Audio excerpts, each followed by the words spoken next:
ভালো তো ছিল ওই ছোট্টবেলা, এখন বড় হয়ে বুঝি এই জীবনের যন্ত্রণা। জীবন নিয়ে এত অভিযোগ।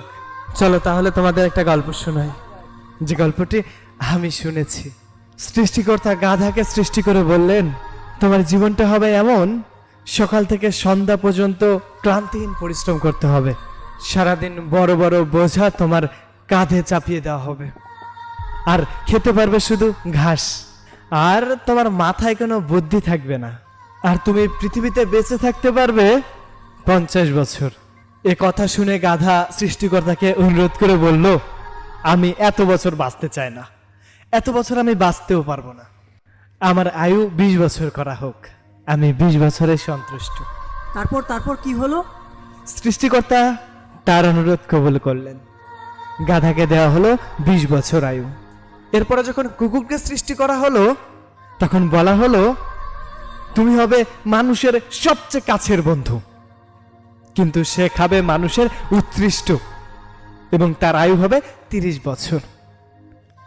তখন কুকুর অনুরোধ করে সৃষ্টিকর্তাকে বলল, না না, আমি অত বছর বাঁচতে চাই না, আমাকে 15 বছর আয়ু দেওয়া হোক। কিন্তু কেন কেন? সৃষ্টিকর্তা তার অনুরোধও মঞ্জুর করলেন।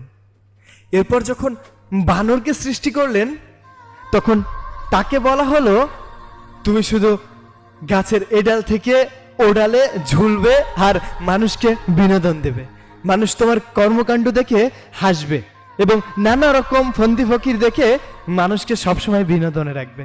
তোমার আয়ু দেওয়া হলো 20 বছর। বানর বলল, না না না, আমি এতদিন বাঁচতে চাই না, আমাকে বরঞ্চ 10 বছর আয়ু দেওয়া হোক। তারপর তারপর সৃষ্টিকর্তা সেটাও মঞ্জুর করলেন। এবার এলো মানুষের পালা, আর তাকে বলা হলো, তুমি হলে প্রাণীগুলির মধ্যে সবচেয়ে বিচক্ষণ এবং বুদ্ধিমান প্রাণী, আর এই জন্যই তোমাকে বলা হলো প্রাণীদের শিরোমণি, কিন্তু তোমার আয়ু হবে 20 বছর। তখন পুরুষ মানুষ বলল, হে প্রভু, 20 বছর অত্যন্ত কম সময়, না না, এতটুকু কম আয়ু দিয়ে হবে না, আমাকে একটু আয়ু বাড়িয়ে দেন না।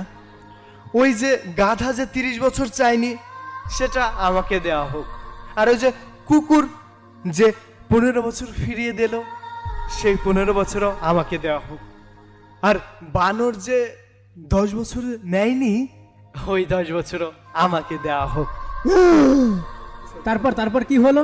সৃষ্টিকর্তা তার আপনারও মঞ্জুর করলো। সেই থেকে ছেলেরা পুরুষ মানুষ হিসাবে বাঁচে 20 বছর। তারপর 30 বছর পুরুষেরা পরিবারের বোঝা কাঁধে নিয়ে গাধার মতো অক্লান্ত পরিশ্রম করে বেড়ায়।